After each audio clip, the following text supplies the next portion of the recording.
Hello बच्चों, स्वागत है एक बार फिर से हमारे YouTube channel schooling with master ji पर।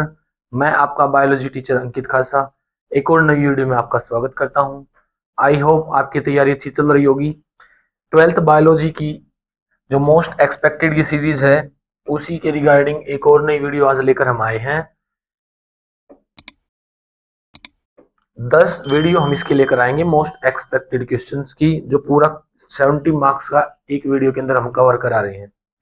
बोर्ड में आपके एग्जाम में सीबीएसई है या कोई स्टेट बोर्ड है, एचबीएसई है, इससे बाहर कुछ भी नहीं रहने वाला है। कंप्लीट क्वेश्चन जो एनसीईआरटी से बोर्ड के रिगार्डिंग आ सकते हैं ना, उनकी मोस्ट एक्सपेक्टेड ये सीरीज है हमारी।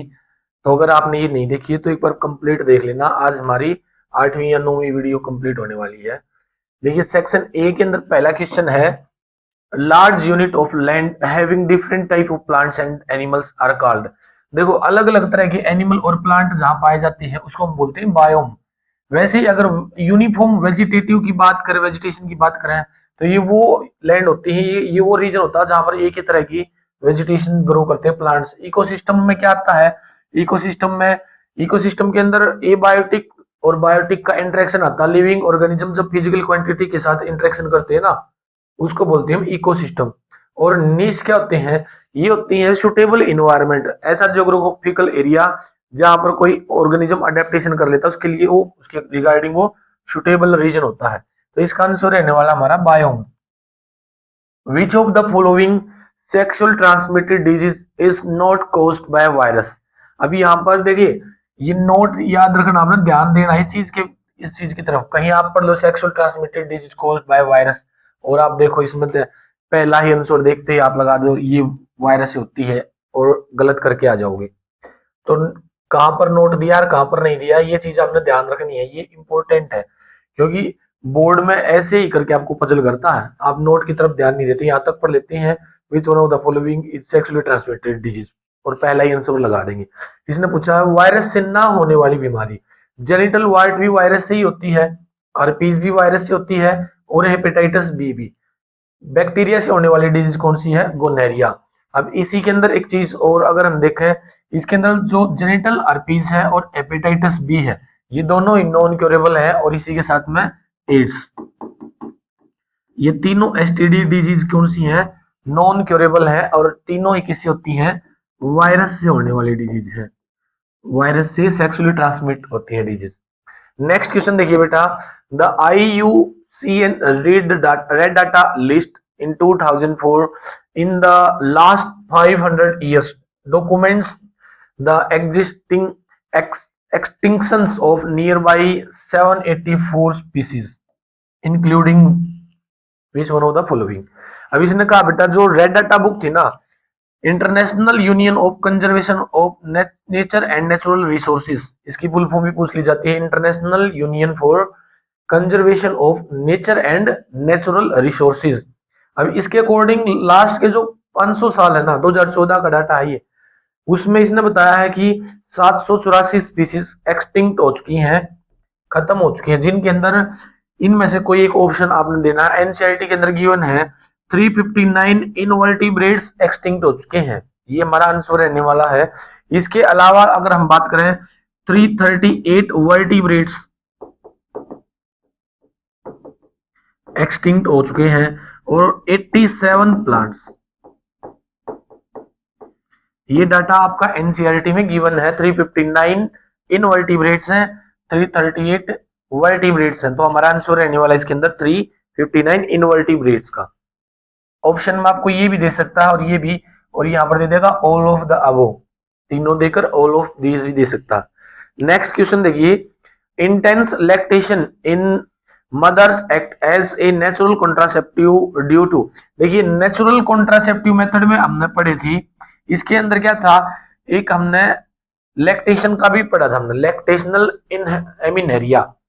लैक्टेशनल एमिनेरिया के अंदर क्या होता है, जब तक लैक्टेशन होता है ना, बर्थ के बाद लगभग 6 मंथ तक जो टाइम पीरियड है ना, वो लैक्टेशनल एमनेरिया का होता है। उसको नेचुरल कॉन्ट्रासेप्टिव मेथड में पढ़ते हैं कि इसके अंदर प्रेगनेंसी ऑकर नहीं होती, ओवुलेशन नहीं होती, मेंस्ट्रुअल साइकिल नहीं चलता। रीजन क्या है?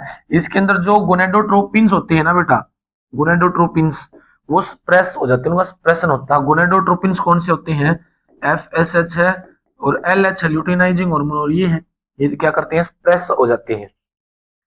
नेक्स्ट देखिए, फिफ्थ क्वेश्चन है, DNA profile of a child and three individuals, first, second and third, who claim to be the parent of the child are given below.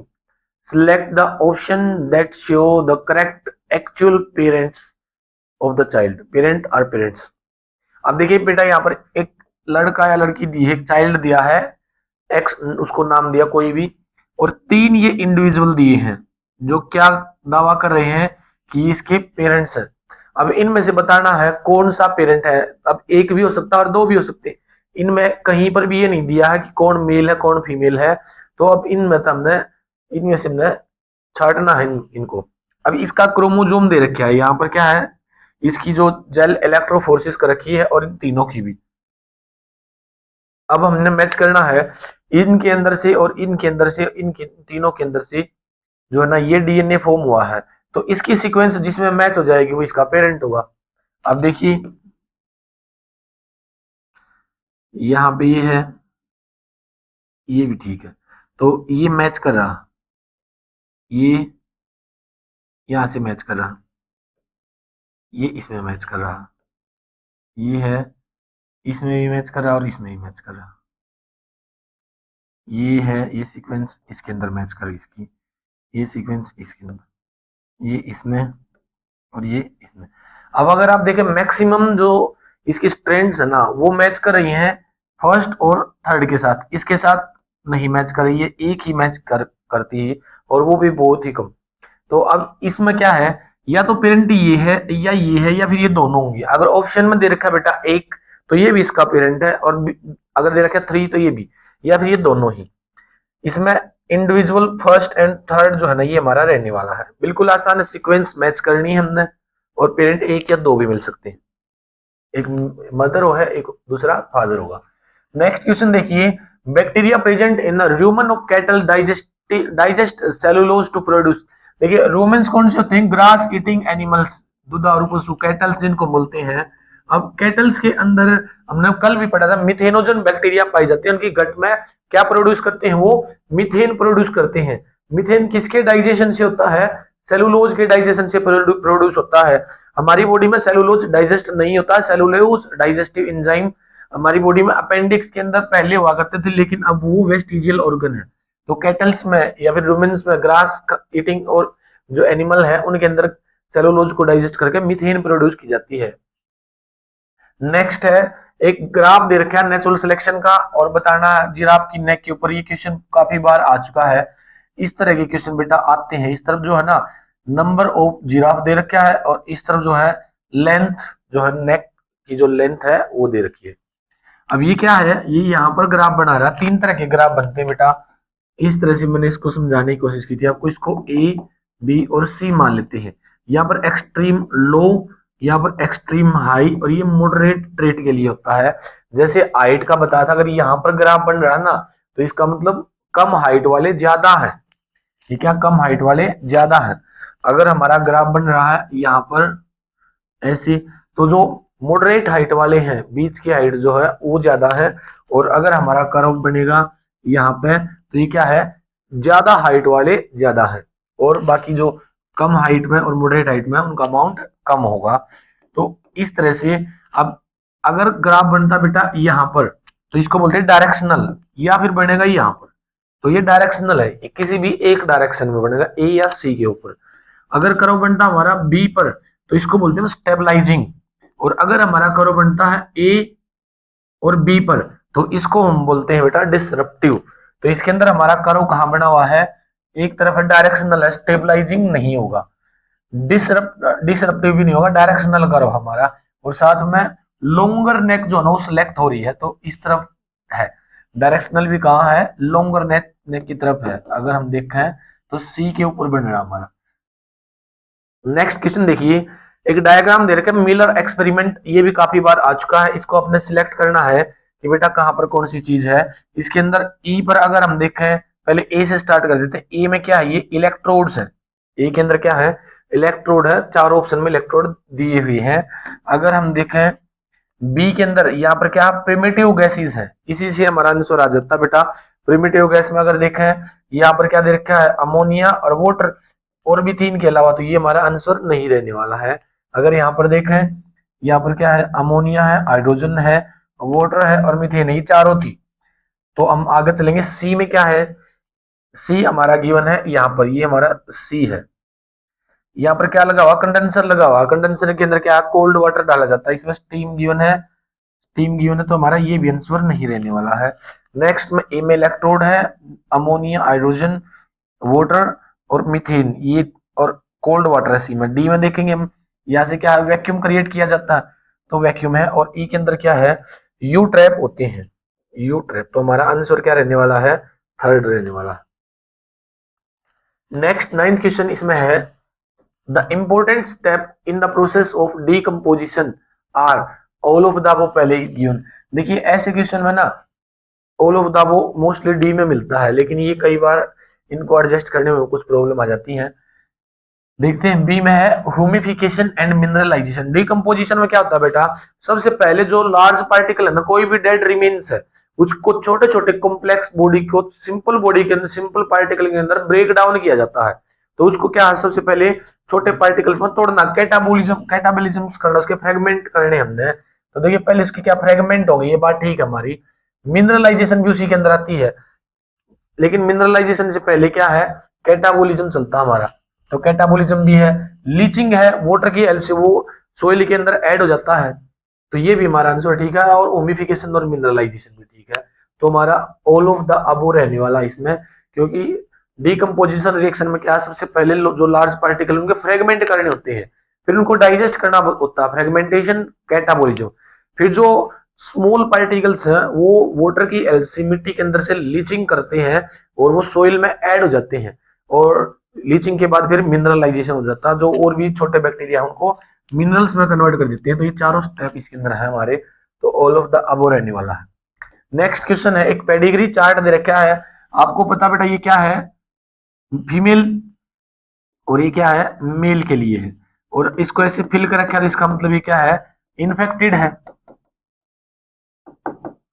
Infected, और ये non infected है, या फिर हम इसको बोलेंगे नॉट अफेक्टेड। इनकी जो प्रोजेनी है उनके अंदर एक तो फीमेल अफेक्टेड है और एक मेल भी अफेक्टेड है। अगर ये कोई रिसेसिव ट्रेट है, रिसेसिव ट्रेट अगर है, तो इसके अंदर जो ये फीमेल है ना, फीमेल, इसमें डिजीज शो क्यों नहीं कर रहा, क्योंकि इसके जो दो क्रोमोजोम रहे होंगे, कोई भी दो होमोलोगस क्रोमोजोम, उनमें से कोई एक जो है ना, एक के ऊपर क्या डिजीज रही होगी, तो इसलिए इसके ऊपर शो नहीं करा, क्योंकि रिसेसिव ट्रेट में क्या दोनों के ऊपर डिजीज शो करना, दोनों के ऊपर डिजीज होना जरूरी है, तभी शो करेगा। तो ये क्या है, एट्रोजाइगस है, फीमेल। तो इसमें हमारा आंसर रहने वाला फीमेल पेरेंट जो है वो एट्रोजाइगस है, क्योंकि उसके अंदर दो अलग अलग तरह के क्रोमोसोम है, एक अफेक्टेड है और एक ठीक होगा उसके अंदर। मेल के अंदर क्या है, अफेक्टेड है, इसमें तो दोनों इफेक्टेड है, गिवन है। नेक्स्ट देखिए, एक एक केमिकल सब्सटेंस, अब इसमें कैसे हुआ होगा ये, इसका एक क्रोमोसोम जो है ना, ये अफेक्टेड वाला और एक मेल का अफेक्टेड वाला, ये दोनों मिलकर फिर फीमेल अफेक्टेड हुई है ना, इसलिए इसमें एक अफेक्टेड है, इसमें दोनों अफेक्टेड थे। A chemical substance drive from a living source and has capacity to inhibit the growth और destroy the microbe are called. Pathogen को मारने के लिए बेटा, या उसका पाथवे ब्लॉक करने के लिए हम क्या लेते हैं, एंटीबायोटिक लेते हैं ना। तो एंटीबायोटिक क्या है, वो केमिकल सब्सटेंस है जो इनहिबिट करता ग्रोथ को या डिस्ट्रॉय कर देता किसको, माइक्रोब्स को, पैथोजन्स को मारने या उनको उनका पाथवे ब्लॉक करने में हेल्प करता है। नेक्स्ट है the source organisms of the Taq polymerase. Taq polymerase कहां से मिलता है, थर्मस एक्वेटिकस से। थर्मस एक्वेटिकस क्या इसका सोर्स है। असर्शन रीजन में अगर पहला असर्शन देखते हैं हम, इसमें दिया गया बेटा, generally A women does not conceive during the lactation period. बिल्कुल ठीक है, लैक्टेशनल एमिनेरिया, लैक्टेशनल एमिनेरिया, लैक्टेशनल एमिनेरिया क्या होता है, लैक्टेशन पीरियड में, यानी कि लैक्टेशन के टाइम पर लगभग 6 मंथ तक कंसीव नहीं कर सकते, प्रेगनेंसी अकर नहीं होती, प्रेगनेंसी नहीं होती क्योंकि उसमें ओवुलेशन नहीं होता, उसके अंदर मेंस्ट्रुअल साइकिल नहीं चलता, तो इसलिए वो क्या, वो पीरियड क्या, लैक्टेशनल एमनेरिया का पीरियड है। रीजन क्या, the hormone prolactin initiate and maintain lactation for women. Lactation को कौन प्रमोट करता है, प्रोलैक्टिन मेंटेन करता है, प्रोलैक्टिन जो है ना वो रिलीज होता है, और इसी से क्या मेंटेन रहता है, लैक्टेशन मेंटेन रहती है, क्योंकि एलएच एफएसएच को कौन है, लैक्टेशन टाइम के अंदर जो गोनेडोट्रोपिन है वो इनहिबिट हो जाते हैं। तो दोनों ही बात ठीक है, इसके अंदर हमारा ए आंसर रहने वाला। नेक्स्ट है griseofulvin extracted from T griseofulvum is use to ringworm treatment. बिल्कुल ठीक है, पेनिसिलम जो ग्रीसोफुलवम है, ये क्या है, एक फंजाई है पेनिसिलम ग्रीसोफुलवम। ये किससे, इससे जो एक्सट्रैक्ट होता है ना, एक केमिकल सब्सटेंस निकाला जाता है इसके अंदर से, कौन सा है, ग्रीसोफिल्विन। अब ये फिल्विन क्या काम करता है, ये रिंगवॉर्म जैसी या फिर स्किन से रिलेटेड जितनी एलर्जी वाले डिजीज है ना, उनके उनमें हेल्प करता है, उनके क्योर में हेल्प करता है। अब ट्राइकोडर्मा से क्या होता है, ट्राइकोडर्मा भी एक फंगस है, इससे भी स्किन पर इचिंग वगैरह एलर्जी होती है। और एपिडर्मोफाइटन, इससे भी क्या रिंगवॉर्म जैसी डिजीज होती है। इसके जैसी और भी कुछ फंजाई है। Can not grow well in the presence of penicillium griseofulvum. दोनों ही बात ठीक है, एक्सप्लेनेशन भी है, क्योंकि जो पेनिसिलम ग्रीसियोफिलवम है ये कौन सा केमिकल प्रोड्यूस कर रही है, ग्रीसियोफिलविन, और जिससे क्या है, रिंगवॉर्म ट्रीटमेंट होता है। रिंगवॉर्म किन से, इनसे रिंगवॉर्म जैसी बीमारी होती है। तो ये एक्सप्लेनेशन के साथ रीजन एसेशन दोनों ठीक है, ए आंसर रहने वाला। नेक्स्ट है autotrophs are also called transducer, transducers. बिल्कुल ठीक है, ट्रांसड्यूसर्स क्या होते हैं बेटा, जो एनर्जी होती है ना, एनर्जी की एक फॉर्म से दूसरी फॉर्म में जिसको कन्वर्ट करने वालों को ही ट्रांसड्यूसर बोलते हैं। ऐसे ट्रांसड्यूसर्स का यूज किया जाता है। ट्रांसड्यूसर्स किसमें होते हैं, जैसे इलेक्ट्रिसिटी को हमने लाइट एनर्जी में कन्वर्ट कर दिया तो उनमें ट्रांसड्यूसर्स लगते हैं। तो प्लांट भी क्या है, फोटोसिंथेसिस करते हैं ना, सनलाइट को केमिकल एनर्जी में कन्वर्ट करते हैं, लाइट एनर्जी को। तो ऑटोट्रोप्स को हम क्या भी कह सकते हैं, ट्रांसड्यूसर भी है। दे change one form of energy into another. तो इसका एक्सप्लेनेशन के साथ दोनों बातें ठीक है, इसका भी आंसर ए रहने वाला है। नेक्स्ट है most evolutionary tree placed information about pattern of relationship on horizontal axis and time on vertical axis. ठीक है, ये बात इसकी, इसमें क्या गिवन है, जो इवोल्यूशनरी ट्री होते हैं ना, वो किस चीज की इंफॉर्मेशन देते हैं, वो देते हैं बेटा अपनी एंसेस्टर की। कोई भी इवोल्यूशनरी ट्री है उसकी हेल्प से क्या है, उनके एंसेस्टर्स को स्टडी कर सकते हैं, कि जो भी उसकी मॉर्फोलॉजिकल एनाटॉमिकल स्ट्रक्चर है और उसी के रिगार्डिंग उसी से सिमिलर किसी दूसरे की है, तो उनका एंसेस्टर सेम रहा होगा और उसकी स्टडी करने में ये हेल्प करते हैं। रीजन दिया है an evolutionary tree depict pattern of relationship among parent and offspring. ये बात गलत है, पेरेंट्स और ऑफस्प्रिंग के अंदर जो रिलेशनशिप है ना उसको शो नहीं करते। ये एंसेस्टर्स के अंदर इवोल्यूशन जो ना उनके किस चीज की इंफॉर्मेशन को, ओरिजेंटल एक्सिस की इंफॉर्मेशन को और वर्टिकल एक्सिस, इन दोनों को रिप्रेजेंट करने में हेल्प करती है। तो इसका आंसर हमारा क्या रहने वाला है, इसका आंसर रहेगा बेटा हमारा सी, क्योंकि इसमें क्या ठीक है, सिर्फ असर्शन ठीक है और रीजन क्या है, गलत है। नेक्स्ट क्वेश्चन इसके अंदर बेटा सेक्शन बी में 2 मार्क्स में, some of the microbe used as biofertilizer are prokaryotes. Name the taxonomic group they come under with the help of example. Mention how they act as biofertilizer. Biofertilizer में बताना बेटा, biofertilizer क्या होता है, biofertiliser में क्या है, जो नाइट्रोजन फिक्स करने वाले होते हैं या फिर मिनरलाइजेशन करते हैं, मिनरल्स को रिप्लेनिश करते हैं, डिकम्पोजर होते हैं।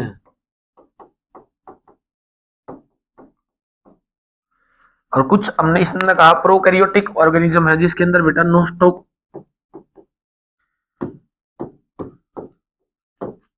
एनाबिना है, राइजोबियम है। तो इस तरह का हम एग्जांपल दे सकते हैं, एसिटोबैक्टर है।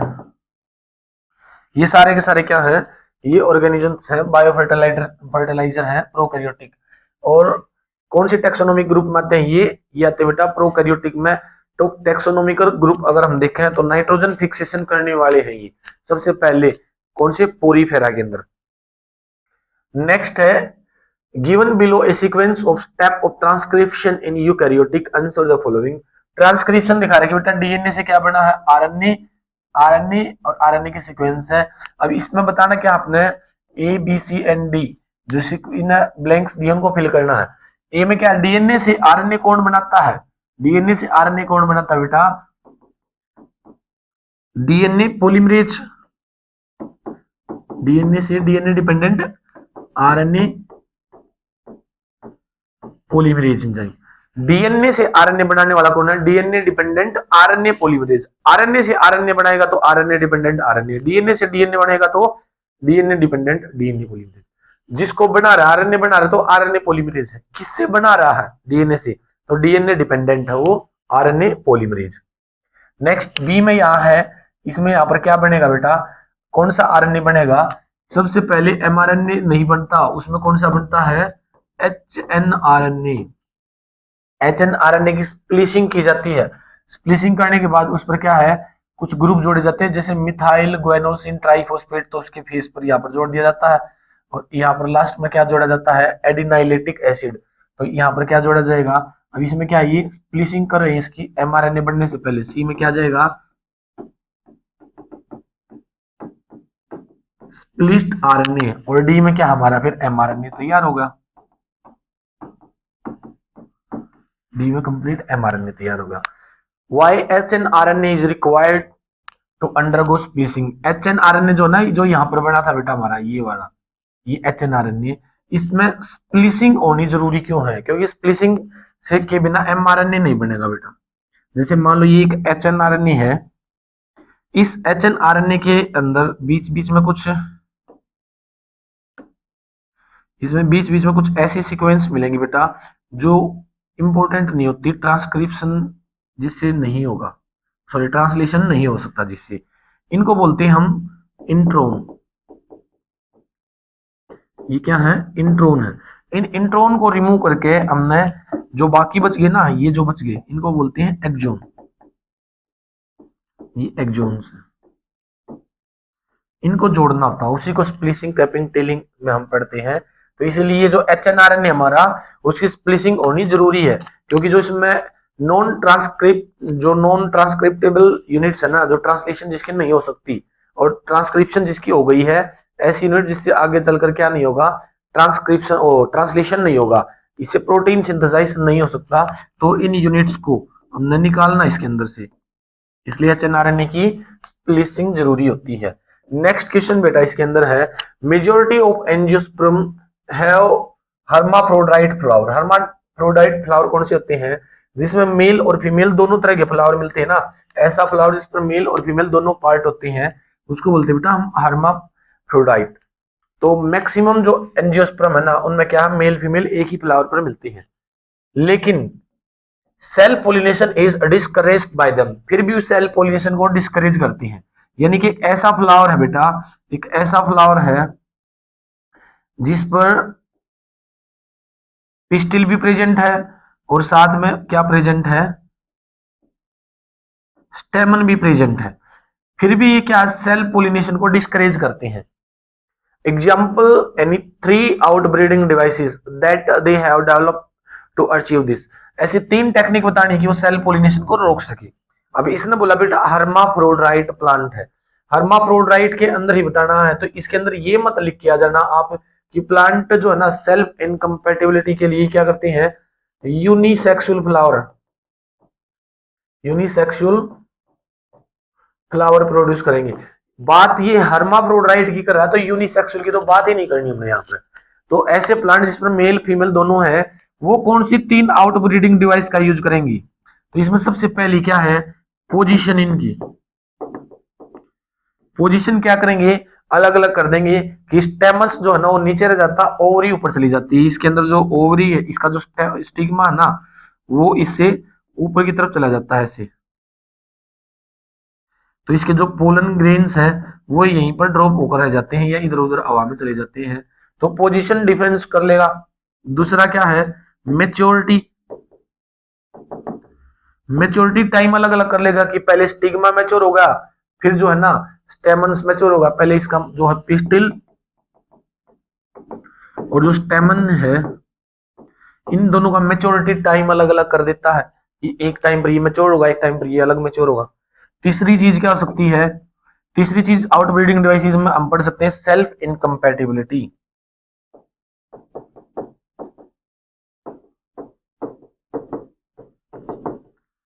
सेल्फ इनकम्पैटिबिलिटी क्या होता है कि इसके पोलन ग्रेन्स अगर इसके ऊपर लैंड कर भी गए ना तो स्टिग्मा इसको रिकॉग्नाइज नहीं करेगा। Stigma does not recognise the own pollen grains, इसकी के जो खुद के पोलन ग्रेन्स है ना उनको रिकॉग्नाइज ही नहीं करता।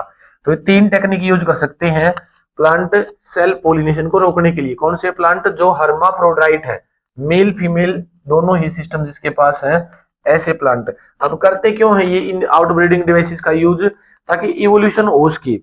इसमें क्रॉस पोलिनेशन को प्रमोट करने के लिए होता है बेटा ये, क्योंकि क्रॉस पोलिनेशन नेसेसरी जरूरी है। क्रॉस पोलिनेशन नहीं होगी तो इवोल्यूशन नहीं होगा, नेचुरल सिलेक्शन नहीं होगा, नई चीजें नहीं बढ़ेंगी, स्पीसीशन नहीं होगा। नेक्स्ट क्वेश्चन देखिए, मेजोरिटी ऑफ एंजियोस्पर्म हैव हर्मा, ये तो हमने कंप्लीट कर लिया। Study the sectional view of human testis showing seminiferous tubules given below। एक सेमनीफेरस ट्यूबल जो है ना उसका एक डायग्राम दिया है यहाँ पर। आंसर देना बेटा आपने ए बी सी, इसमें जो दिखा रखी वो क्या है, और ए और डी का फंक्शन बताना। काफी बार ये क्वेश्चन इसका है। इसके अंदर जो ए में है ना, यहाँ पर जो ये सेल पड़ी हुई है, ये वाली सेल, ये वाली सेल, इनको हम क्या बोलते हैं, स्पर्मेटो। इसके अंदर से क्या है, स्पर्म की फॉर्मेशन होगी।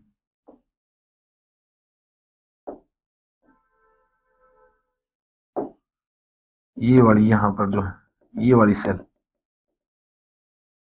ये है बेटा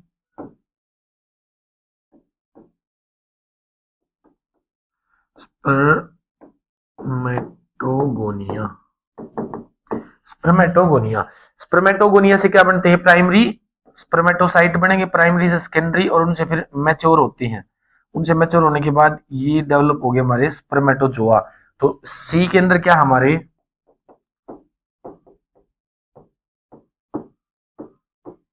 स्पर्मेटोजोआ है बेटा, स्पर्मेटोजोआ। और कुछ सेल यहाँ पर अलग से पड़ी हुई हैं, ये वाली सेल जो है ये यहाँ पर जो न्यूट्रिशन प्रोवाइड करती है, ये वाली सेल। तो डी के अंदर हमारी कौन सी आ जाएंगी, सर्टोली सेल।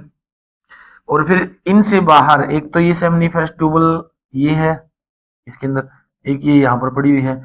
इनके बीच में यहाँ पर जो सेल पड़ी हुई है ना, ये वाली बी के अंदर जो है, उनको क्या बोलते हैं हम,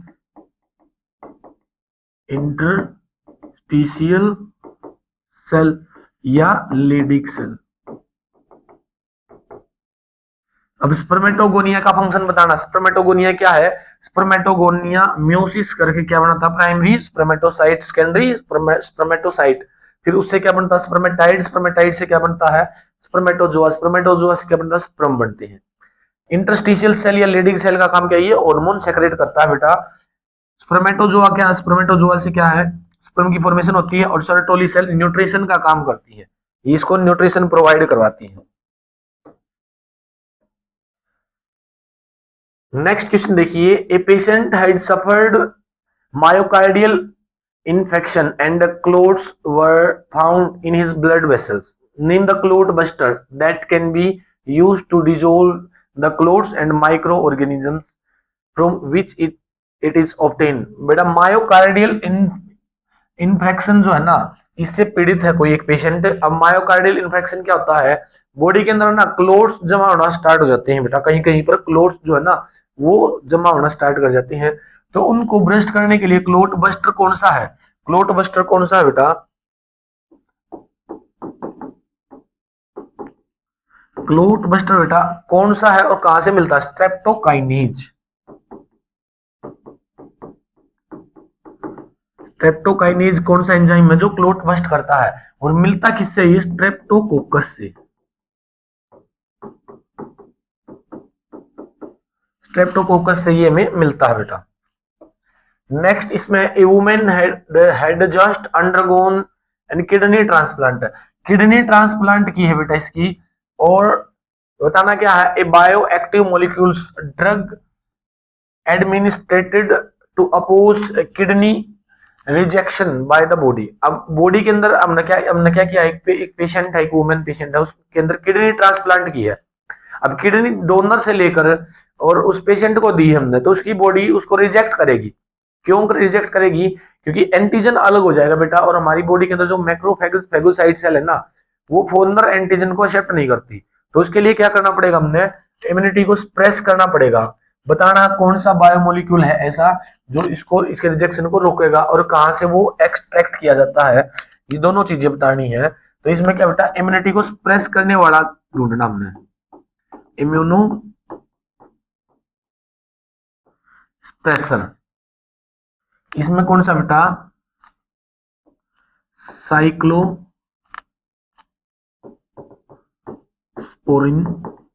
ए।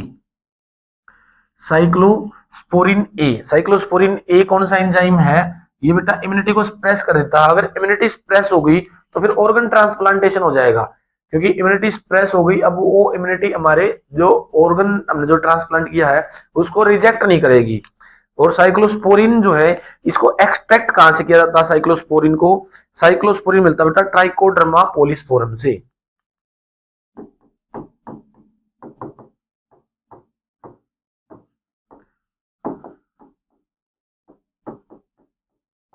ट्राइकोडर्मा पोलिस्पोरम, इससे क्या मिलता है बेटा, साइक्लोस्पोरिन ई। नेक्स्ट देखिए, what do doctors prescribe to lower the blood cholesterol level in patient which high blood cholesterol. अब ब्लड कोलेस्ट्रॉल जो है ना, इसको कंट्रोल करना है, तो कोलेस्ट्रॉल को डाइजेस्ट करने वाला ड्रग एंजाइम कहां से मिलेगा? कोलेस्ट्रॉल को कंट्रोल कौन करता है बेटा? स्टैटिन्स। और ये मिलता कहां से है? ये मिलता है बेटा प्यूरपुरियस से, प्यूरपुरिकस से हमें क्या मिलता है? स्ट्रेप्टोस्टैटिन्स। कंप्लीट नाम क्या है इसका? मोनास्कस प्यूरपुरियस। कंप्लीट ही लिख लेना, कंप्लीट ही लिख के लाना पड़ेगा अपना, मोनास्कस प्यूरपुरियस।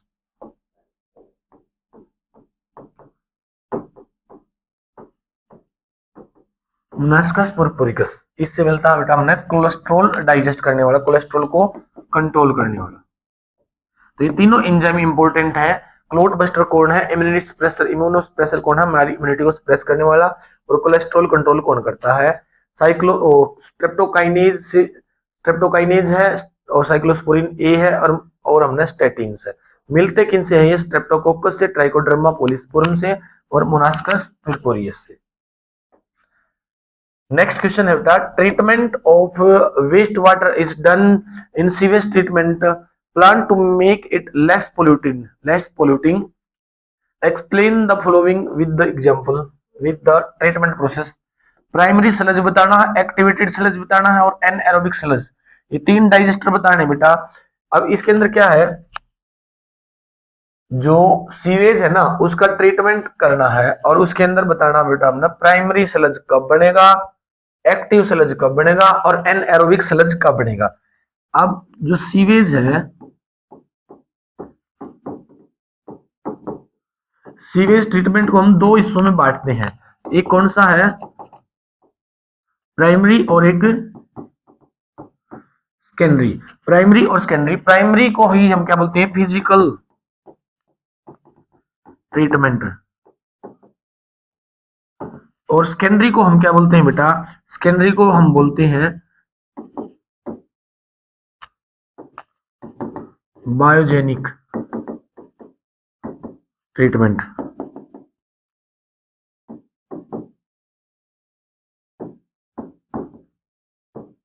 बायोलॉजिकल या बायोजेनिक ट्रीटमेंट। अब प्राइमरी में और फिजिकल ट्रीटमेंट के अंदर क्या है? इसके अंदर दो हमने क्या लगाने हैं? रिएक्टर लगानी होती हैं। फर्स्ट रिएक्टर के अंदर क्या करते हैं, इसके अंदर जो भी बाहर से सीवेज आया ना, वो सीवेज इसके अंदर डाला जाता है। इसके अंदर क्या करेंगे? सीवेज को ऐड कर देते हैं। यहाँ पर क्या है? सारा का सारा सीवेज डाल दिया बेटा हमने। इस सीवेज के अंदर क्या क्या चीजें प्रेजेंट है?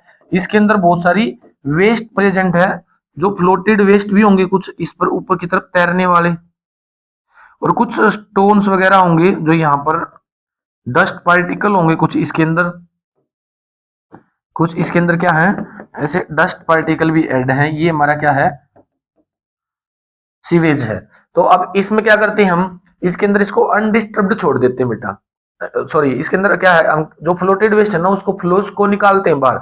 जो भी इसके अंदर स्लज है ना, इसमें क्या है, ये जो फ्लोटेड वेस्ट है इसको सभी को क्या किया जाता है, इसको रिमूव किया जाता है, जो फ्लोटेड वेस्ट है इसको। फिर इसको क्या करेंगे, सेकंड उसके अंदर डाल देंगे, कंटेनर के अंदर। दूसरे कंटेनर में क्या करना होता है, इस कंटेनर के अंदर जो भी हम कंप्लीट सीवेज डालेंगे, कब इसके अंदर से हमने फिजिकल रिमूवल कर दिया, इसके अंदर जो क्वांटिटी फ्लो कर रही थी ना उनको फिजिकली रिमूव कर दिया हमने। अब इसके अंदर क्या बचा हुआ है बेटा, अब इसके अंदर बचा हुआ है स्टोन वगैरह। अब उनको हम छोड़ देंगे अनडिस्टर्ब्ड। ये सेटलिंग टैंक है। अब इस सेटलिंग टैंक के अंदर क्या है, यहाँ पर ये नीचे की तरफ स्लज इकट्ठा हो जाएगा, डस्ट पार्टिकल, स्टोन वगैरह, ये सारी चीजें। तो यही हमारा बेटा कौन सा, प्राइमरी स्लज। प्राइमरी स्लज जो पूछा था पहला क्वेश्चन वो यही है। प्राइमरी ट्रीटमेंट में सेकंड कंटेनर सेटलिंग टैंक है, फर्स्ट सेटलिंग टैंक है बेटा ये। एक और सेटलिंग टैंक हम पढ़ेंगे। तो इसके अंदर क्या है, ये सारा का सारा प्राइमरी स्लज मिलता है। अब इसको निकालेंगे यहां से, इसको डालते हैं सेकेंडरी ट्रीटमेंट में या फिर बायोजेनिक या बायोलॉजिकल ट्रीटमेंट में। और इसके फर्स्ट कंटेनर के अंदर इसमें हमें देखने को मिलेंगे बेटा 3 टैंक देखने को मिलेंगे इसमें। हमने फर्स्ट टैंक के अंदर जब हमने इस वेस्ट को डाला है सीवेज के, जिसमें हमने क्या फिजिकली जो क्वांटिटी थी इसके अंदर, स्टोन थे, डस्ट पार्टिकल थे, फ्लोटिंग वेस्ट था, प्लास्टिक था, क्लोथ थे, वो सभी रिमूव कर दिए। अब इसके अंदर क्या बचा हुआ है, इसके अंदर यहाँ पर बचे हुए हैं बेटा ऑर्गेनिक सब्सटेंस। इसके अंदर क्या है, ऑर्गेनिक सब्सटेंस बचे हुए हैं। अब ऑर्गेनिक सब्सटेंस को डिग्रेड करने के लिए क्या चाहिए हमने, एरोबिक बैक्टीरिया। तो इसके अंदर हम डालते हैं बेटा एरिएशन, एयर ऐड करेंगे यानी कि ऑक्सीजन डालते हैं, जिससे क्या ग्रो करेगा, जिससे ग्रो करते हैं बेटा एरोबिक बैक्टीरिया। एरोबिक बैक्टीरिया क्या करेंगे, इसको डिग्रेड करना स्टार्ट कर देते हैं। अब एरोबिक बैक्टीरिया इनको डिग्रेड करना स्टार्ट कर देंगे। बायोलॉजिकल ऑक्सीजन डिमांड हमने क्या कर दी, इसमें बढ़ा दी। तो इसको ऑर्गेनिक मैटर को डिग्रेड करेंगे। उसके बाद इसको डाल देते हैं बेटा एक और सेकंड टैंक के अंदर, बायोजेनिक वाला सेकेंडरी ट्रीटमेंट का जो सेकंड टैंक है ना उसमें ऐड कर देते हैं। उसमें ऐड करने के बाद हमें क्या मिलेगा, जो ऑर्गेनिक मैटर था ना वो तो डाइजेस्ट हो चुका है। अब इसके नीचे की तरफ क्या बैठ जाएगा, स्लज। अब ये सेकेंडरी स्लज है बेटा, ये बायोजेनिक स्लज बोलते हैं, एरोबिक स्लज बोलते हैं। यहाँ पर क्या है, ये एरोबिक बैक्टीरिया है ना उनका स्लज इकट्ठा हो गया है यहाँ पर, ये सेकेंडरी स्लज है। अब इसको डाल देंगे बेटा हम टर्सरी के अंदर, एक और टैंक होता है तो उसको डाल देते हैं हम एक और तीसरे टैंक के अंदर। इस टैंक के अंदर क्या है, जो वाटर है ना इसको तो रिमूव कर देते हैं, इसको तो कहां डाल देंगे, रिवर के अंदर, ये प्योर हो चुका है। ये जो बचे हैं ना इनको निकालेंगे यहां से और इसको डाल देते हैं इसके अंदर, जो एरोबिक बैक्टीरिया का स्लज है इसको डाल देंगे इसमें। और इसके ऊपर क्या अटैक करवा देंगे, इसके ऊपर अटैक करवा देते हैं बेटा एनएरोबिक बैक्टीरिया, एनएरोबिक, तो इसको डिग्रेड कर देते हैं। तो ये है कंप्लीट हमारा सीवेज ट्रीटमेंट 5 टैंक के अंदर होता है। नेक्स्ट है बेटा सेक्शन सी हमारा आ चुका है। सेक्शन सी में पहला क्वेश्चन है, construct A complete transcription unit with promoter terminator and the basic of the hypothetical template stand given below. एक स्टैंड गिवन है बेटा ये, और इससे हमने क्या बनाना, कंप्लीट ट्रांसक्रिप्शन यूनिट बनानी है। ट्रांसक्रिप्शन यूनिट में क्या है, ट्रांसक्रिप्शन यूनिट के अंदर बेटा दो तो स्टैंड होती है जिसमें हमारे ये कोड है।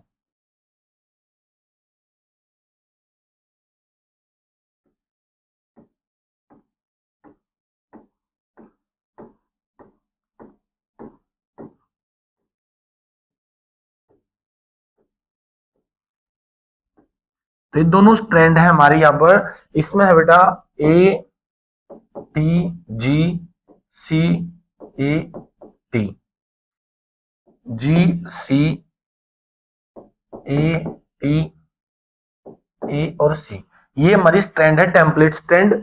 यहां पर क्या लगेगा, इस तरफ लगेगा बेटा हमारा प्रमोटर, यहां पर होगा हमारा प्रमोटर, और इस तरफ क्या लगता है, इस तरफ लगता है टर्मिनेटर। तो ये कंप्लीट हमारी ट्रांसक्रिप्शन यूनिट है। इसके अंदर ये तो होगी हमारी स्ट्रक्चरल,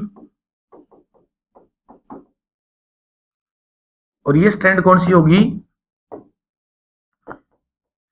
स्ट्रक्चरल नहीं बोलेंगे, इसको टेम्पलेट बोलते हैं बेटा,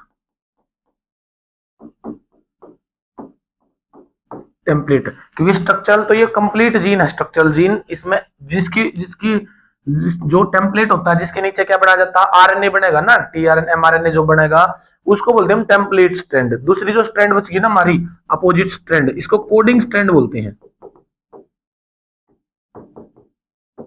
ये हमारी क्या है, कोडिंग स्ट्रैंड है, टेम्पलेट और कोडिंग स्ट्रैंड। या प्रमोटर लगेगा, वहां टर्मिनेटर लगेगा। प्रमोटर के ऊपर कौन सा, सिग्मा, और यहाँ पर कौन सा, रो। ये दो फैक्टर पाए जाते हैं जो पॉलीमरेज के साथ जुड़ते हैं, पॉलीमरेज के साथ जुड़कर कॉम्प्लेक्स बनाते हैं।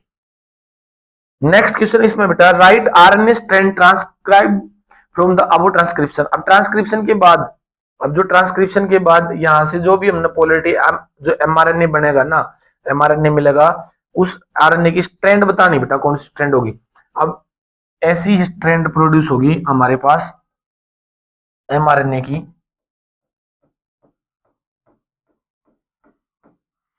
अब इसके अंदर एडेनाइन के साथ में, एडेनाइन के साथ में क्या जुड़ता है, अगर डीएनए तो थाइमिन, लेकिन बात करें हम आरएनए प्रोड्यूस होगा तो यहाँ पर एडेनिन के साथ में क्या बनेगा, एडेनिन के अपोजिट में यूरेसिल। थाइमिन की तरफ, थाइमिन के सामने एडेनिन बनेगा, ग्वेनिन के सामने साइटोसिन, साइटोसिन के सामने ग्वेनिन, उसके बाद है एडेनिन के सामने फिर यूरेसिल, ग्वेनिन के सामने साइटोसिन, साइटोसिन के सामने ग्वेनिन, एडेनिन के सामने यूरेसिल, थाइमिन के सामने एडेनिन, एडेनिन के सामने यूरेसिल, और यहाँ पर क्या बना, ग्वाइनिन। तो ये हमारी यूनिट कंप्लीट हो जाएगी इस तरह से। आपने एमआरएनए बनाना तो बस याद रखना बेटा, एडेनिन के सामने आपने यूरेसिल बनाना है, थाइमिन के सामने तो एडेनिन बनेगा ही, ग्वाइनिन के सामने साइटोसिन प्रोड्यूस बनता है, और साइटोसिन के सामने ग्वाइनिन। तो ये याद रखनी है बेटा आपने। नेक्स्ट क्वेश्चन है बेटा, इसमें mention the advantage of selecting P plant. P plant he Mendel ने क्यों लिए थे अपने एक्सपेरिमेंट में, उसके एडवांटेज बताने हैं। पी प्लांट के क्या एडवांटेज होते हैं बेटा, पी प्लांट जो है ना एनुअली प्लांट है, हर साल उसको ग्रो कराया जा सकता है, मैक्सिमम प्रोजेनी मिलती है, सीड बहुत ज्यादा मिलते हैं उसके, हमने इसलिए उसने उसको चूज किया था। ट्रेट भी बहुत ज्यादा थे उसके अंदर, उसने कितने ट्रेट को लिया था, एक 7 करेक्टर्स के अंदर 14 ट्रेड्स को उसने स्टडी किया था। तो ट्रेड्स ज्यादा है, स्मॉल प्लांट है, लो लाइफ स्पेन है, शॉर्ट लाइफ स्पेन, उसका मैक्सिमम प्रोजेनी, इसलिए उसने क्या है पी प्लांट को चूज किया था, क्योंकि ये उसकी कंडीशंस को फॉलो कर रहा था। नेक्स्ट एक टेबल गिवन है यहाँ पर, ए बी सी डी ई, इनको आपने फिल करना है। यहाँ पर इंटरेक्शन दे रखा है बेटा दो स्पीसीज का, जेड और वाई का, और यहाँ पर इंटरेक्शन का नाम दे रखा है। अब ए और बी म्यूचुअलिज्म है, म्यूचुअलिज्म किसमें होता है बेटा, म्यूचुअलिज्म वो इंटरेक्शन, देखो म्यूचुअल साझे का मतलब दोनों बेनिफिट में होगी, दोनों स्पीसीज का बेनिफिट होगा। जैसे एसोसिएशन होते हैं, एसोसिएशन में क्या है, लाइकन्स है, माइकोराइजा है, जिसमें वो उसको वाटर सप्लाई कर देती है फंजाई, और जो प्लांट है, जो एल्गाई है, वो उसको न्यूट्रिशन दे देती है। तो इसमें क्या है, दोनों ही बेनिफिशियल है, तो दोनों ही प्लस में है म्यूचुअलिज्म में। नेक्स्ट है दोनों ही बेटा माइनस में, दोनों ही क्या है, नुकसान में है। अब ऐसा इंटरेक्शन जिसमें दो स्पीसीज है और उनके बीच में इंटरेक्शन और दोनों ही नुकसान में, दोनों ही लॉस में है, ये होता है बेटा कंपटीशन के अंदर। दो स्पीसीज किसी सेम रिसोर्स के लिए कंपीट कर रहे हैं तो दोनों का ही नुकसान होगा। जैसे टाइगर है और लायन है, ये दोनों किसके लिए, रिसोर्स के लिए, ये बेटा करेंगे हिरण के लिए, क्या कर रहे हैं, ये फाइट कर रहे हैं, तो दोनों का ही नुकसान होगा, कभी टाइगर मर रहा है, कभी लायन मर रहा है, तो ये कंपटीशन में आ गया। तो कंपटीशन का जो इंटरेक्शन है उसमें दोनों का ही नुकसान होता है, तो सी में हमारा क्या जाएगा, कंपटीशन। नेक्स्ट है बेटा हमारा पैरासाइटिज्म। पैरासाइटिज्म में क्या है, इसमें पैरासाइट होस्ट से न्यूट्रिशन सेक करता है। अब होस्ट का क्या है, नुकसान है, पैरासाइट का क्या है, फायदा है, उसको न्यूट्रिशन मिल रहा। तो एक क्या होगी स्पीसीज बेनिफिट में और दूसरी नुकसान में, जैसे मॉस्किटो है उसका फायदा, और जिससे वो ब्लड शक करता है उसका नुकसान है, उसका लॉस है। नेक्स्ट है, एक तो है बेनिफिट में और दूसरा है न्यूट्रल, ना ही तो उसका नुकसान हो रहा है और ना ही उसका बेनिफिट है। तो इस तरह के इंटरेक्शन को बोलते हैं बेटा कॉमनसेलिज्म। कॉमनसेलिज्म जैसे इंसेक्ट को बर्ड्स खाते हैं, और जब काऊ जो है ना ग्रास के अंदर चलती है तो कुछ इंसेक्ट हवा में उड़ना शुरू हो जाते हैं जिनको पकड़ लेते हैं बर्ड्स। अब उसमें बर्ड्स का तो बेनिफिट है लेकिन काऊ का कोई नुकसान भी नहीं कोई बेनिफिट भी नहीं, तो वो न्यूट्रल है और एक बेनिफिट में है। तो ये हमारा टेबल कंप्लीट फिल होगी। नेक्स्ट क्वेश्चन है बेटा, इमेज गिवन है नीचे यहाँ पर, इस इमेज को स्टडी करके आपने ये कुछ क्वेश्चन इनके आंसर देने हैं। Explain enzyme replacement therapy treated adenosine deaminase deficiency है, एडीए डेफिशिएंसी है बेटा, उसको एंजाइम का यूज करके कैसे हम उसको रिप्लेस कर सकते हैं। एंजाइम थेरेपी बतानी बेटा, हम क्या कर सकते हैं इसमें, एडीए का जो जीन है ना, एडीए का जो एंजाइम है, एडीए के एंजाइम को इंजेक्ट कर सकते हैं, इंजेक्ट कर देंगे किसमें, पेशेंट में। एडीए का एंजाइम ही तो नहीं है ना, उसकी इम्यूनिटी में क्या है, ये स्किड डिजीज है बेटा। तो इसमें क्या है, एडिनोसिन अमीनेज का जो एंजाइम है ना, उसको किसी जो हेल्दी पर्सन है उससे निकालेंगे और उसको इंजेक्ट कर देंगे किसमें, पेशेंट के अंदर। तो ये एंजाइम रिप्लेसमेंट थेरेपी है। दूसरा तरीका इसका क्या है, इसमें हम एंजाइम रिप्लेसमेंट कैसे कर देंगे, इसके अंदर जो एडीए का जीन है ना, इस जीन को ट्रांसफर कर देंगे किसमें, पेशेंट में ट्रांसफर कर सकते हैं। कंप्लीट इसको कई बार हम स्टडी कर चुके हैं, इसकी जो वीडियो हमारे उसमें। डिसएडवांटेज बताने बेटा इस प्रोसीजर के क्या डिसएडवांटेज है, डिसएडवांटेज क्या रहने वाले हैं बेटा हमारे इसमें, इसके अंदर जो डिसएडवांटेज होंगे, सबसे पहला डिसएडवांटेज क्या है, कंप्लीट क्योर नहीं है, कंप्लीट क्योर नहीं है। जो एडीए एंजाइम ट्रांसप्लांटेशन है जिसमें हमने क्या किया है, जीन को निकाला, जो एल्दी जीन है ना, उस जीन को हमने क्या किया, जो पेशेंट की लिम्फोसाइट है, लिम्फोसाइट उसमें ऐड कर दिया और उसको फिर क्या करेंगे, पेशेंट में डाल देंगे। तो इसमें कंप्लीट क्योर नहीं होता बेटा इसका, पहला नुकसान तो ये है। दूसरा नुकसान क्या है, इसको बार बार दोबारा डलवाना पड़ता है।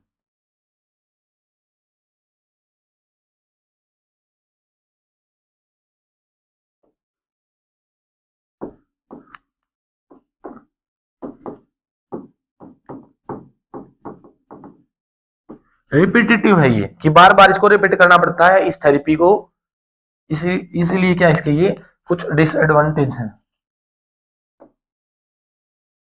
नेक्स्ट क्वेश्चन देखिए बेटा, 26 क्वेश्चन है, एक्सप्लेन द कंसेप्ट ऑफ एंडमिजम्स। एंडमिजम्स क्या बेटा, एंडमिजम्स, एंडमिज्म क्या है, इसके अंदर एंडेमिक स्पीसीज आती है, एंडेमिक स्पीसीज। एंडेमिक स्पीसीज कौन सी है, वो स्पीसीज जो किसी पार्टिकुलर जियोग्राफिकल एरिया में पाई जाती है। फ्लोरा और फना इसका एग्जाम्पल है, फ्लोरा और फना एंडेमिक स्पीसीज है बेटा।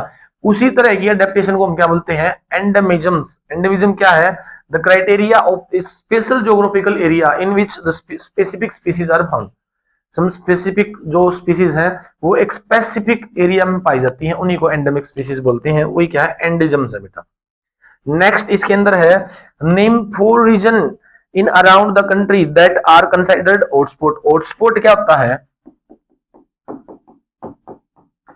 हॉटस्पॉट क्या है, हॉटस्पॉट वो रीजन है बेटा जहां पर बायोडाइवर्सिटी मैक्सिमम पाई जाती है। तो मैक्सिमम बायोडाइवर्सिटी के ऐसे क्षेत्र जिनको हम हॉटस्पॉट बोलते हैं, वो हमारे इंडिया के आसपास 4 ऐसे हॉटस्पॉट बताने हैं।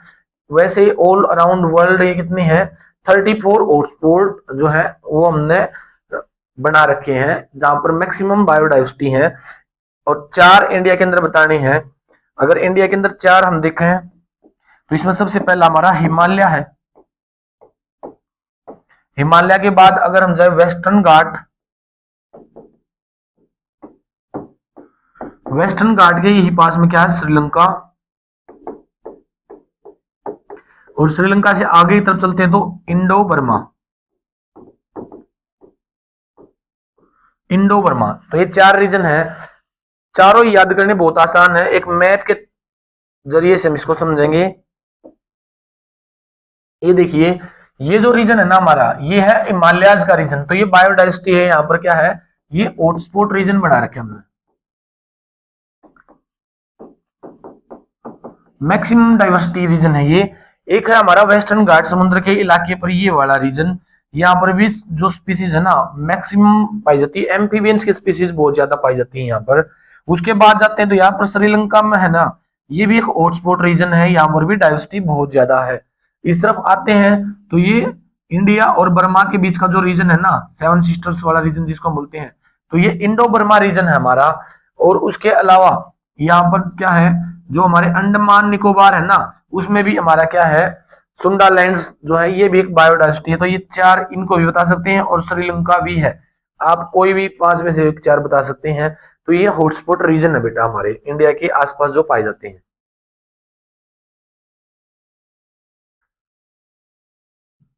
नेक्स्ट है बेटा इन सिटू एक्स सिटू अप्रोचेज, और बायोडाइवर्सिटी के अंदर डिफरेंसेस बताने हैं, इसको भी एक उससे तरीके से हम समझेंगे बेटा।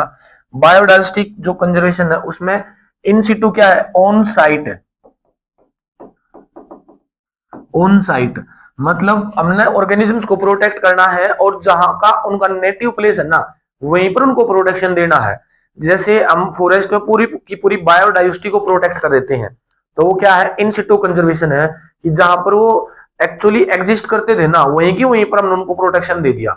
एक्सिटू में क्या होता है, ऑफ साइट, एक्सिटू का मतलब क्या है, ऑफ साइट, ऐसी जगह पर उनको ले गए हम जहां पर उनको प्रोटेक्शन दिया जा सके। कुछ एक पर्टिकुलर एंडेमिक्स एंडेंजर्ड स्पीसीज को हम क्या करते हैं, एक रीजन से दूसरे रीजन पर शिफ्ट कर देते हैं, ताकि उनकी ब्रीडिंग कराई जा सके, उनको प्रोटेक्शन दिया जा सके, उनका शिकार ना हो, हंटिंग ना हो, या फिर वैसे वो एलिमिनेट ना हो जाए, एक्सटिंक्ट ना हो जाए, तो वो एक्स टू कंजर्वेशन के अंदर आता है। इनके एग्जाम्पल आपने ये याद रखने हैं। ऑप्शन में एमसीक्यू क्वेश्चन में दे देता बेटा, ऑप्शन में दे देगा आपको कोई भी तीन और एक फोर्थ का नाम पूछ लेता है, कह देगा which one of the following is ex situ conservation, और तीन यहाँ से इंसिटू और एक कोई भी एक्सिटू उठा कर दे देगा। ज्योग्राफिकल पार्क है, जूलॉजिकल पार्क, बोटनिकल गार्डन होता है बेटा, या फिर उसके अलावा जीन बैंक है, और फिर क्या है, क्रायो प्रिजर्वेशन, ये सारे के सारे क्या है, एक्सिटू कंजर्वेशन है, कहीं दूसरी जगह पर ले जाकर उनको प्रिजर्व किया जाता है। इन सिटू कंजर्वेशन में नेशनल पार्क है, वाइल्ड लाइफ सेंचुरी, बायोस्फीयर है, सेक्रेड ग्रुव्स है, ये सारे के सारे क्या है, सेक्रेड ग्रुव्स में कौन से आते हैं, नेटिव लोग उनको स्पीसीज को प्रोटेक्ट कर लेते हैं, कि धार्मिक मान्यताओं के अकॉर्डिंग उनको बचा लेते हैं, या फिर वैसे भी बहुत सारी जो कम्युनिटीज होती है ना, वो अपने आसपास पाए जाने वाली स्पीसीज को प्रोटेक्शन दे देती हैं। जैसे हमारे इंडिया में, हमारे हरियाणा के अंदर अगर हम बात करें, तो यहाँ आसपास नील गाय को हमने प्रोटेक्शन देने के लिए क्या है, राष्ट्रीय पशु घोषित कर दिया था। वैसे ही अगर राजस्थान की तरफ जाते हैं हम, तो वहां पर क्या है, जो बिश्नोई समाज, उसने जो हिरण है उसको प्रोटेक्शन दे रखा है। आप सलमान खान का और बिश्नोई का केस सुनते हैं, वो सेक्रेड ग्रुप्स के अंदर आते हैं, कि लोकलिटीज जो है ना, कम्युनिटी, वो प्रोटेक्शन देते हैं इनको, आसपास पाए जाने वाले ऑर्गेनिजम्स को। नेक्स्ट क्वेश्चन है बेटा, वो put forward the theory of natural selection. Natural selection किसने दिया था, ये दिया था बेटा डार्विन ने। डार्विन ने नेचुरल सिलेक्शन का कंसेप्ट क्या है, नेचुरल सिलेक्शन के अकॉर्डिंग डार्विन ने बताया था कि स्पीसीज जो होती है ना, वो अपग्रेड हो जाती हैं, अपग्रेड इवोल्व हो जाएंगी, इवोल्यूशन करके उस एक ग्रुप ऑफ पॉपुलेशन में क्या, कुछ थोड़े बहुत सिलेक्टेड ऑर्गेनिज्म थोड़े से इवोल्व हो जाएंगे। जैसे इन्वायरमेंटल चेंज होगा वो अपने आप को अडेप्ट कर लेंगे, और बाकी क्या है, एलिमिनेट हो जाएंगे। जैसे एग्जाम्पल किसका है, जिराफ का। जिराफ की जो गर्दन थे ना बेटा, लंबी गर्दन वाले, वो सिलेक्ट हो गए। जैसे यहाँ पर ये दोनों क्या है, इनकी नेक जो है, गर्दन जो है उसकी लेंथ कम है, और इसकी नेक की गर्दन क्या है, ज्यादा है। और ये क्या है, प्लांट्स पर ऊपर जो प्रेजेंट है, जो फूड है उसको खा सकता है, और ये यहाँ तक नहीं पहुंच सकते। तो नेचर ने किसको सिलेक्ट किया, इसको सिलेक्ट किया, और ये दोनों क्या है, अडेप्टेशन नहीं कर पाए, इवोल्व नहीं हो पाए, एलिमिनेट हो गए, एक्सटिंक्ट हो गए। और ये ऐसे ही नहीं होता कि एकदम से कोई जो है ना लंबी गर्दन वाले प्रोड्यूस हो गए होंगे, धीरे धीरे, पहले छोटी गर्दन वाले थे, उनके अंदर कुछ एक सिलेक्टेड थे जो लंबी गर्दन के थे, तो वो सिलेक्ट हो गए। अब उनके अंदर फिर कुछ और सिलेक्टेड थे जो और थोड़ी लंबी गर्दन वाले थे, तो ऐसे सिलेक्ट होते चले गए और लास्ट में काफी लंबी गर्दन वाले जिराफ हमने देखने को मिलते हैं। तो ये नेचुरल सिलेक्शन का ही कंसेप्ट है। नेक्स्ट है बेटा एडीए डेफिशिएंसी। एडीए डेफिशिएंसी के ऊपर दो क्वेश्चन उनके आंसर देने। Suggest and explain the procedure for possible life long cure. लंबे टाइम तक या फिर परमानेंट अगर क्योर हो सकता है ना एडीए का, तो वो बताना आपने। इसका परमानेंट क्योर कब है बेटा? एम्ब्रियोनिक स्टेज में।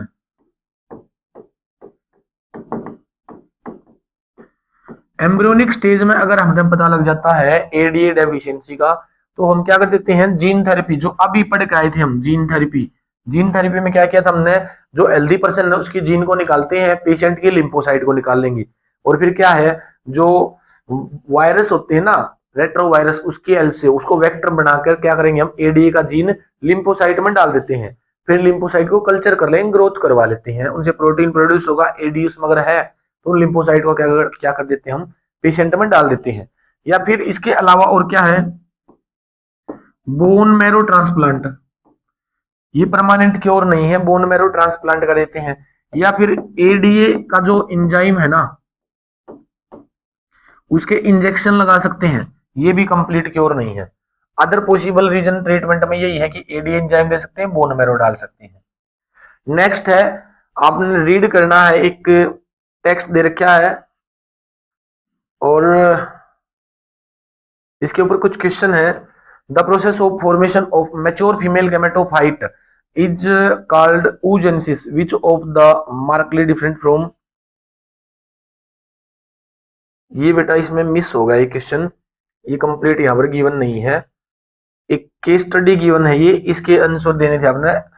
केस स्टडी किस चीज पर गिवन है, जैसा कि यहाँ तक हमें पता चल रहा है फीमेल गैमेटोफाइट के ऊपर है। इसमें पूछेगा बेटा प्राइमरी oocyte के बारे में, सेकेंडरी oocyte के बारे में, कौन एप्लोइड है कौन डाइप्लोइड है।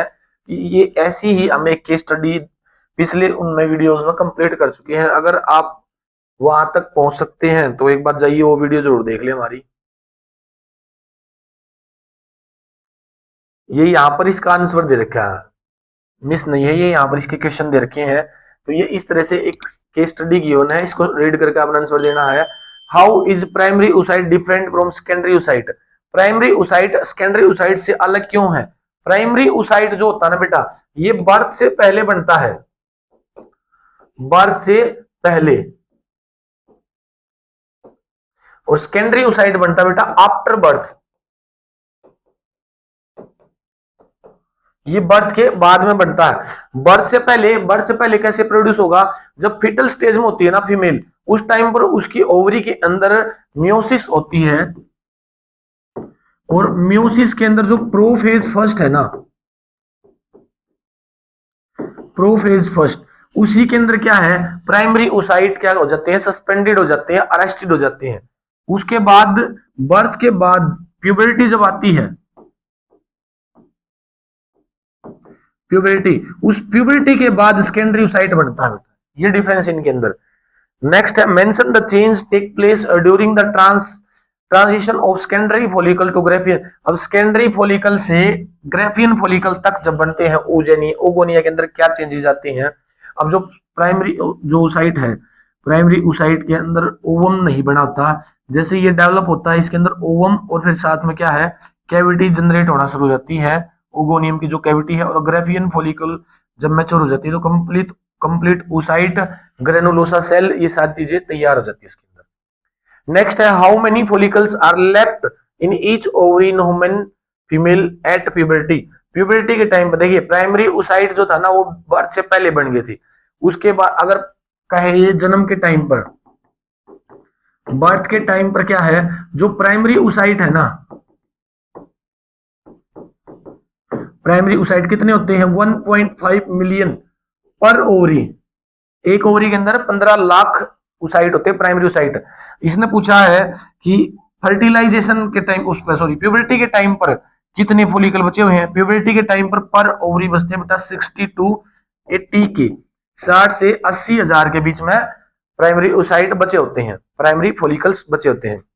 नेक्स्ट है, what happen to Graafian follicle, यहाँ पर स्पेलिंग मिस्टेक है बेटा, Graafian follicles after ovulation.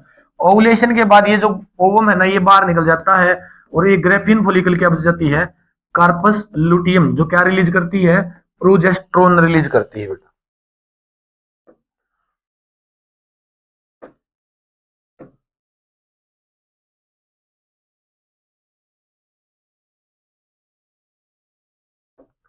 Next question है, read the following text carefully and answer the following.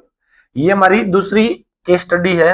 Question इसमें है, why are the antigen called antibody generating chemicals.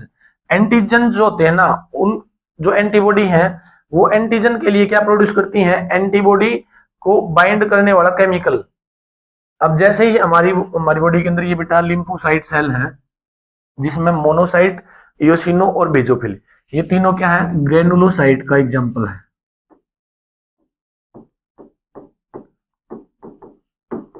और ये दोनों, ये जो तीन बच गई हमारी यहां पर, ये है ए ग्रेनुलोसाइट, ए ग्रेनुलोसाइट, ग्रेनुलोसाइट और ए ग्रेनुलोसाइट। इसके अंदर जो न्यूक्लियस ग्रेनुल्स में मिलता है, इनमें ग्रेनुल्स में नहीं मिलता। इसके अंदर क्या है, लिम्फोसाइट में मोनोसाइट और लिम्फोसाइट। मोनोसाइट तो ये होगी हमारी, ये सॉरी सी के अंदर ये बनाई है न्यूट्रोफिल ही, ये दो बच गई हमारी। ये जो तीन है, ये जो मोनोसाइट है ये इसके अंदर थी। अच्छा एक मिनट, ये हमारी तीन है, ये तीनों ग्रेनुलोसाइट। और जो ये दोनों है, जिसमें एक ये है और एक ये है, ये हमारी क्या है, ए ग्रेनुलोसाइट।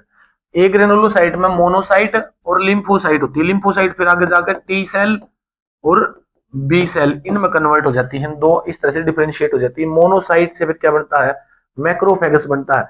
न्यूट्रोफिल से क्या बनता है, इससे फेगोसाइट बनती है। और इयोसिनोफिल और बेजोफिल ये हमारी एलर्जी में यूज होते हैं। इसके ऊपर एक इस कंसेप्ट पर डीपली जो एक वीडियो लेकर हम आएंगे कि हमारी इम्यूनिटी में जो है ना, सारी की सारी सेल है, कहाँ से कौन सी सेल बनती, कितने टाइप की है, कैसे फंक्शन करती हैं। अब इसने कहा जो एंटीजन होता है ना, उसके अगेंस्ट एक केमिकल जनरेट होता है। हर एंटीजन के लिए अलग एंटीबॉडी होती है। उसको आइडेंटिफाई करने के लिए क्या है, एक स्पेसिफिक केमिकल प्रोड्यूस करना पड़ता है।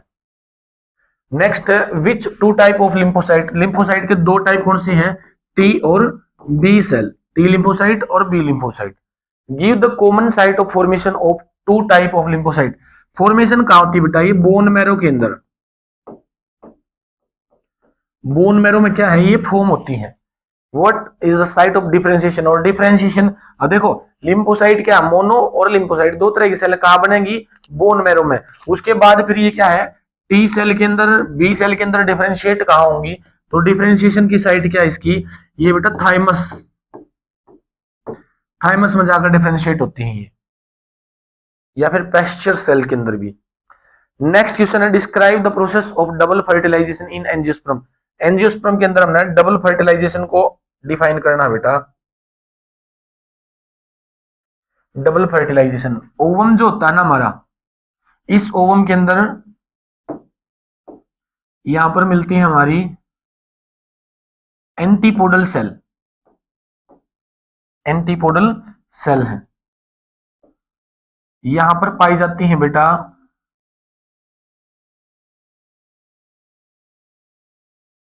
हमारे साइनरगिड, साइनरगिड। साइनरगिड के ऊपर क्या लगे होते हैं, यहां पर फिलीफोम अपरेटस,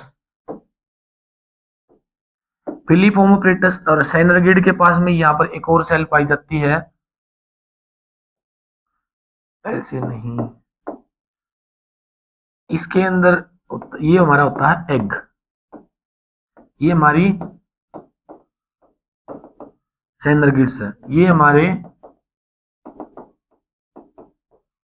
फिलीफोम सेल है, ये हमारे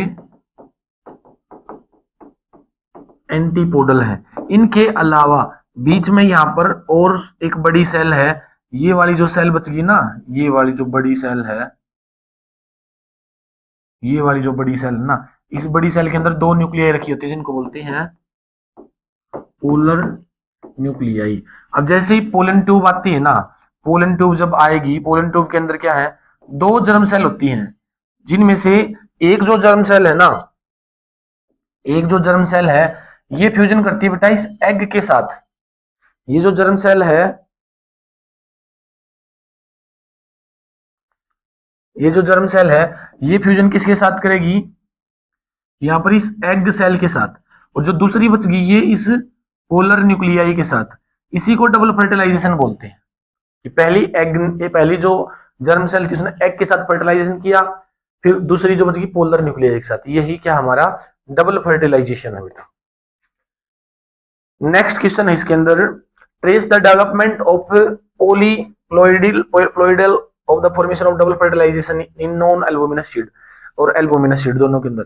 अब यहाँ पर जो ये सेल बनेगी ना, ये जो फ्यूजन होगा डबल फर्टिलाइजेशन, इससे बनता बेटा प्राइमरी एंडोस्पर्म न्यूसेलस। इसके बाहर कोटिलेडन रखे होते हैं ओवरी के अंदर। जैसे अगर ये एक ओवरी है, इस ओवरी के अंदर यहां पर रखा हुआ है ओवम, तो यहां पर क्या है, इसके इंटेगुमेंट है। यहां पर जो भरा हुआ है बेटा ये पेरिस्पर्म है। अगर फर्टिलाइजेशन के बाद ये बचता तो पेरिस्पर्मिक सीड बोलते हैं इसको। और यहां पर जो अंदर बना था बेटा प्राइमरी एंडोस्पर्म, ये एंडोस्पर्म था। अगर एंडोस्पर्म बच गया तो उसको बोलते हैं एल्बुमिनस, अगर नहीं बचा तो नॉन एल्बुमिनस सीड। तो ये इनकी डेवलपमेंट है। Next draw the एम्ब्रो shake of the flowering. एम्ब्रो shake बनानी बेटा जिसमें सेंट्रल सेल बतानी है, यही डेवलप करनी है, पहले ही बना चुके हम। ये एम्ब्रो शेक है जिसमें साइनरगिड, एग, पोलर न्यूक्लियाई, एंटीपोडल्स, ये आपने कंप्लीट इसमें बनाने है। सेंट्रल सेल का मतलब क्या है, इसके सेंटर में पाई जाने वाली सेल, 3 सेल तो ये है, एक बड़ी सेल यह सेंट्रल सेल, एग है और साइनरगिड है। चैलेजल एंड बताना और साइनरगिड बतानी है।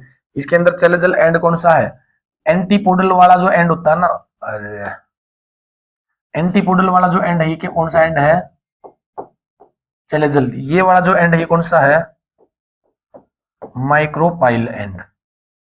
साइनरगिड्स क्या है, ये साइनरगिड है। ये क्या हमारी सेंट्रल सेल है। नेक्स्ट देखिए, नेक्स्ट इसके अंदर है compare the process of DNA replication and transcription. Replication और ट्रांसक्रिप्शन दोनों को आपने डिफाइन करना है। रेप्लिकेशन में क्या होता है बेटा, रेप्लिकेशन में डीएनए से डीएनए बनता है, ट्रांसक्रिप्शन में डीएनए से आरएनए बनता है।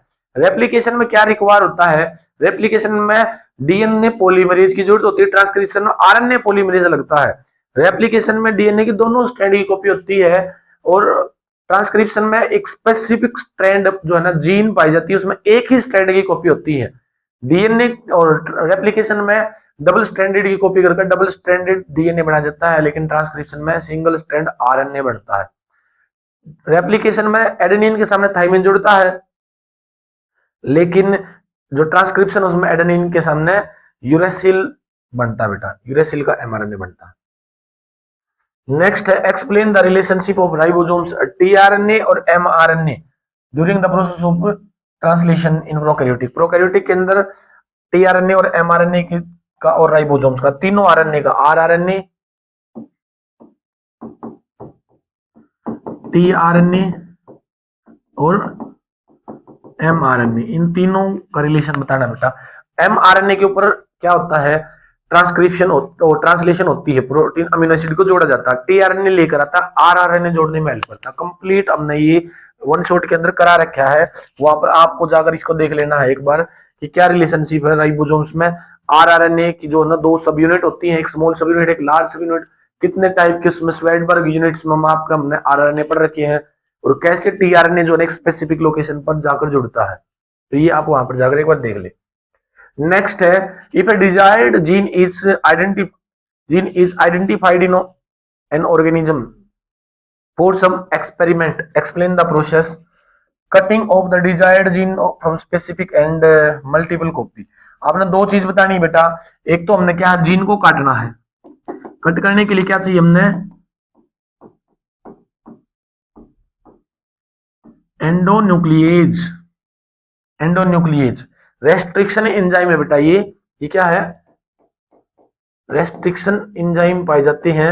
रेस्ट्रिक्शन एंजाइम क्या करते हैं किसी भी जीन को स्पेसिफिक साइट से काटते हैं, और वही है एक डिजायर्ड जीन को हमने काटना है तो रेस्ट्रिक्शन एंजाइम एंडोन्यूक्लियस की जरूरत पड़ेगी। और उसकी मल्टीपल कॉपी करने के लिए क्या है, PCR, polymerase chain reaction. Polymerase chain reaction में क्या आता है, पहले उस जीन की हमने स्ट्रैंड को अलग अलग करना है, डीनेचर ईट, उसके अंदर हमने उसको क्या देना है, ईट मेथड की हेल्प से 90 डिग्री पर क्या करना है, और जो स्टेबल जो थर्मस एक्वेटिकस पॉलीमरेज होता है उसकी हेल्प से हम क्या करेंगे, सबसे पहले क्या करना है इसका डीनेचर, उसके बाद क्या करेंगे एनेलिंग। एनेलिंग में क्या है, पॉलीमरेज लगता है, इसके ऊपर प्राइमर लगाया जाता है, और फिर इसके बाद इसमें क्या करेंगे एक्सटेंशन, इसकी कॉपी कर देंगे। तो ये एम्प्लीफिकेशन आपने इसमें एक्सप्लेन करना पीसीआर का। नेक्स्ट है, a gene was identified in fungus by the research worker in lab, was considered to be the great important in the field of agriculture. As a student of biotechnology, write some step you suggest. Isolate this gene of interest from fungus amplification. यही चीज आपने दोबारा explain करने को बता रखा है बेटा इसके अंदर, कि आपने क्या करना, कोई एक फंगस बता दी इसने और उसके अंदर कोई एक स्पेसिफिक जीन है, इस स्पेसिफिक जीन को आइसोलेट करना है। आइसोलेट करने के लिए क्या करेंगे आप, एक रेस्ट्रिक्शन एंजाइम लेंगे एंडोन्यूक्लियेज। एंडोन्यूक्लियेज क्या करते हैं, एंडोन्यूक्लियेज बेटा एक जीन को एक आरएनए के अंदर एक स्पेसिफिक साइट से उसको काटते हैं। तो इस फंगस की जो जीन है ना, स्पेसिफिक जीन, इसकी जो वो है हमारी, इसकी जो कटिंग साइट है ना, जिसको एक स्पेसिफिक ऑर्गेनिज्म ही आइसोलेट कर सकता है एंडोन्यूक्लियस, सभी एंडोन्यूक्लियस इस साइट को नहीं काट सकते, तो इसके लिए कोई एक स्पेसिफिक पाएगा, इसकी जो पैलिंड्रोमिक सीक्वेंस है, पैलिंड्रोमिक सीक्वेंसेस को काटेगा तो आइसोलेशन हो जाएगा। फिर उसकी कॉपी कैसे करेंगे उस जीन की, वो पीसीआर में है। सबसे पहले हम इसको क्या करेंगे, डीनेचर करेंगे। डीनेचर क्या है, जो दो स्ट्रैंड थी हमारी, इनके हाइड्रोजन बॉन्ड को स्प्लिट करेंगे बीच में, तो एक स्ट्रैंड ऐसे अलग हो जाएगी और दूसरी स्ट्रैंड ऐसे अलग हो जाएगी। तो पहला स्टेप। दूसरा क्या करेंगे, प्राइमर लगाएंगे इसके ऊपर प्राइमर, ऐसे प्राइमर लगाए जाएंगे। फिर तीसरा स्टेप क्या होगा, एक्सटेंशन। एक्सटेंशन क्या है, ऐसे कॉपी कर दी जाएगी, इसकी भी कॉपी कर दी जाएगी, ऐसे एक्सटेंशन हो गया। तो एक जीन से दो जीन बना दिए हमने, और इसको बार बार रिपीट करेंगे, इसका एम्प्लीफिकेशन करते रहेंगे, तो हमने क्या है मैक्सिमम कॉपीज की हम इसकी प्रोड्यूस कर सकते हैं। तो ये था बेटा आज का हमारा कंप्लीट एम्प्लीफिकेशन हो गया उसका। तो इसके बाद हम मिलते बेटा नेक्स्ट, एक और हम मोस्ट एक्सपेक्टेड वीडियो लेकर आएंगे, और इसी के साथ हमारे 10 मोस्ट एक्सपेक्टेड सेट कंप्लीट हो जाएंगे।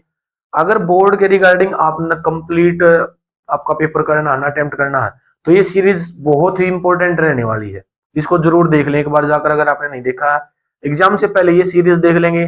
10 मोस्ट एक्सपेक्टेड वीडियो हैं, लगभग 1 से सवा घंटे के बीच एक वीडियो रहने वाली है, तो हर रोज 1 या 2 वीडियो आप देख लें एग्जाम से पहले, तो आप अच्छे नंबर अच्छे मार्क्स अटेन कर सकते हैं इसमें। ठीक है बेटा, बने रहिए हमारे चैनल के साथ। वीडियो अगर अच्छी लगती है तो इसको शेयर कर दें, कमेंट करके आप कोई सजेशन दे सकते हैं। मिलते हैं नेक्स्ट वीडियो में, तब तक बने रहिए। Thank you so much.